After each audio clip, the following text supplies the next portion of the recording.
Muhawe ikaze mwe mwese mudukurikira ku mbuga zacu, cyane cyane kuri interinete, ku rubuga Kubaturwa TV. Muri abo gushimirwa. Uyu munsi twerekeje muri stade mpuzamahanga yo mu Rwanda izwi ku izina Amahoro Stadium, aho turahasanga igiterane mpuzamahanga cyabaye ku tariki 8 guhera ku tariki 8 z'ukwezi kwa 8 2025. Aha tugiye kureba amwe mu magambo cyangwa se mu mpanuro abahamya ba Yehova bibukijwe kugira ngo barusheho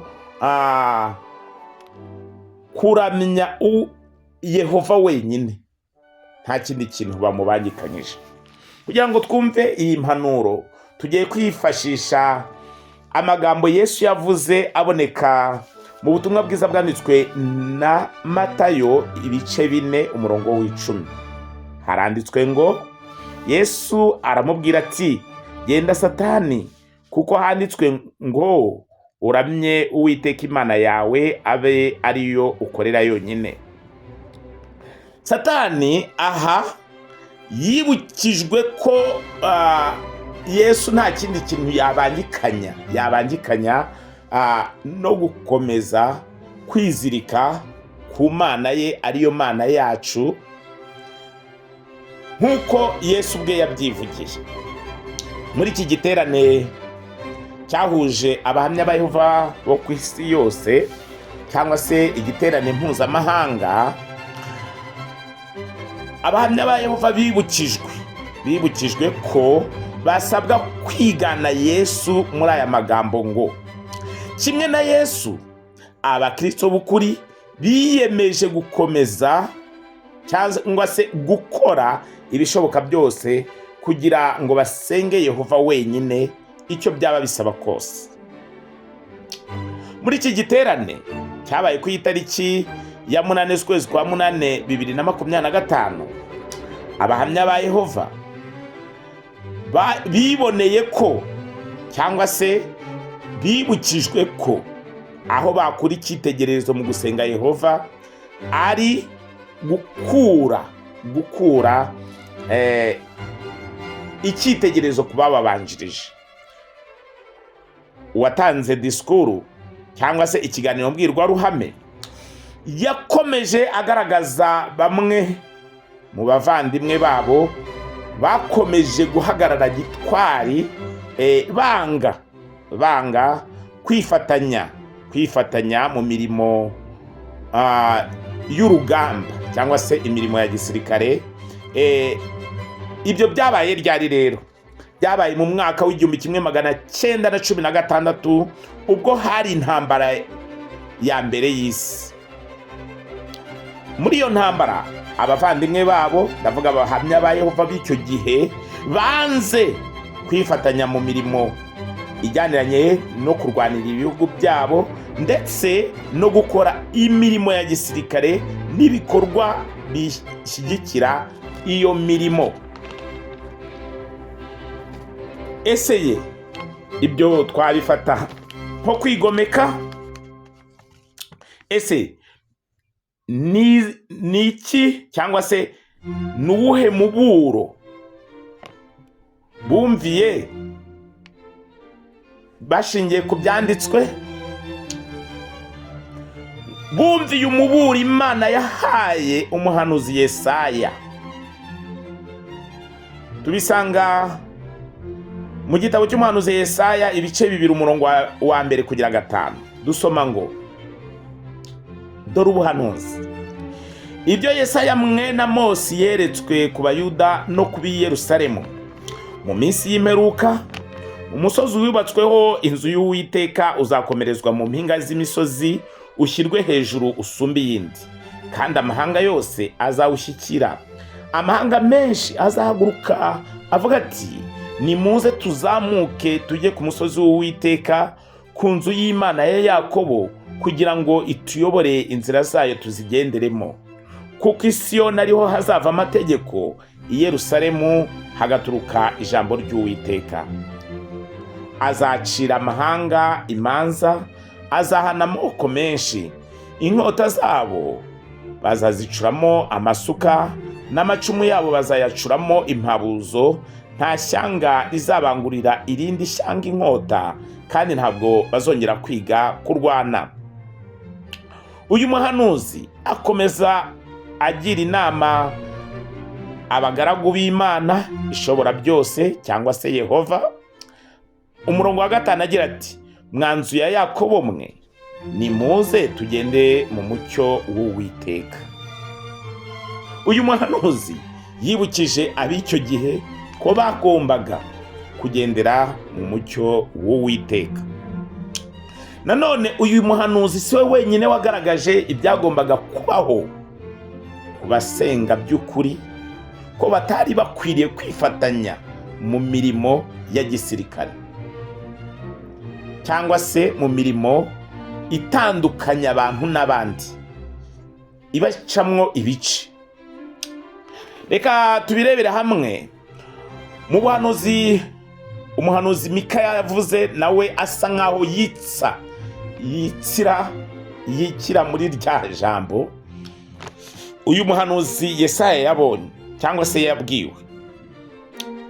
Muri Mika igice cyaho cya 4 umurongo wa 1 kugera 5 dusoma ngo, ariko mu minsi y'imperuka umusozi wubatsweho urusengero rw'Uwiteka uzakomerezwa mu mpinga z'imisozi, ushyirwe hejuru usumba iyindi, n'amahanga azawushyikira. Kandi amahanga menshi azahaguruka avuga ati, nimuze tuzamuke tujye ku musozi w'Uwiteka no ku rusengero rw'Imana ya Yakobo, kandi izatuyobora inzira zayo tuzigenderemo. Kuko i Siyoni ariho hazava amategeko, n'i Yerusalemu hakava ijambo ry'Uwiteka. Kandi azacira imanza mu moko menshi, azahana amahanga akomeye ya kure, nabo inkota zabo bazazicuramo amasuka, n'amacumu yabo bazayacuramo impabuzo. Nta shyanga rizabangurira inkota irindi shyanga, kandi ntabwo bazongera kwiga kurwana. Byumvikana ko uyu murongo wa 2 niho umuhanuzi Mika yabwiwe amagambo akomeye agira ati, kandi amahanga menshi azahaguruka avuga ati, nimuze tuzamuke tujye ku musozi w'Uwiteka no ku rusengero rw'Imana ya Yakobo, kandi izatuyobora inzira zayo tuzigenderemo. Ese muri iki gihe nawe witabira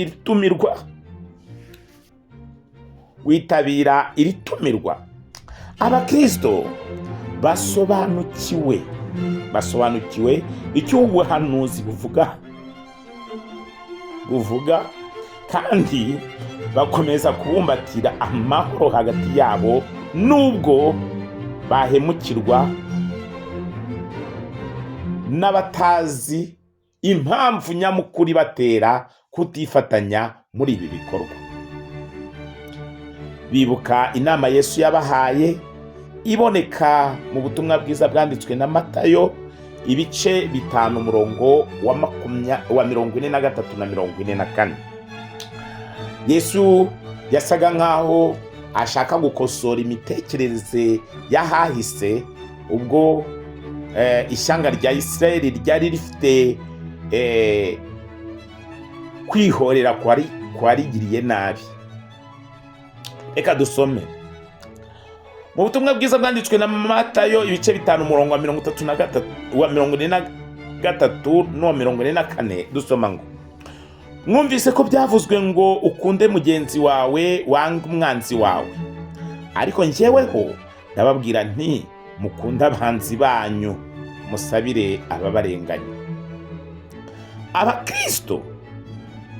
Abakristo bitabira iyi nama bahawe na Kristo, ubwo ndavuga Yesu Kristo, ubwo yabibutsaga icyagombwaga gukorwa, ko nta mukristo ugira umwanzi, ahubwo yanabibukije ko umwanzi wawe nasonza umugaburire.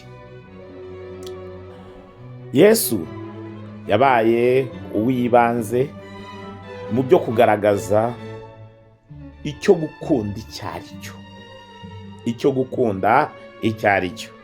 Nanone kandi icyagaragaje ko abahamya ba Yehova ari umuryango mpuzamahanga wunze ubumwe ndetse ukora iby'Imana ishaka, nuko ibintu bose bagaragarije bagenzi babo birimo urukundo rukomeye, bitabira inama zose zitangwa na Bibiliya kandi bagagerageza kubishyira mu bikorwa, nk'uko muri iki kiganiro mbwirwaruhame ubwo twahabwaga disikuru yagaragazaga uburyo ki abakristo bakwiriye gukomeza kwizirika cyangwa se kwigana Yesu, we wabaye ibanze mu gukomeza kugundira Imana nta kindi kintu ayibangikanyije. Uko ubibona rero urabona uburyo bishimye aba bavandimwe bacu mpuzamahanga cyangwa se bo mu bihugu bitandukanye, kubw'ineza yuje urukundo, kubw'urukundo twagaragaje kuri uwo munsi byari igitangaza. Ndetse ibi bihe nk'ibi abantu bazabikumbura kuko byari birimo kugaragaza uburyo abahamya ba Yehova babayeho na bugingo n'ubu. Abantu baracyafite ya shusho babonanye umuryango mpuzamahanga wunze ubumwe witoza gukora iby'Imana ishaka. Niyo mpamvu nakugira inama wowe urimo ukurikirana ibi biganiro, guha ikaze abavandimwe n'abashiki bacu mu rugo iwawe kugira ngo bagufashe gukomeza kwiga ijambo ry'Imana, kandi ukomeza kugera ikirenge mu cyabo ukora iby'Imana ishaka, kimwe na Yesu. Ese ntitwasoza tuvuga ngo ufite inyunganizi cyangwa se ibitekerezo bijyaniranye n'uko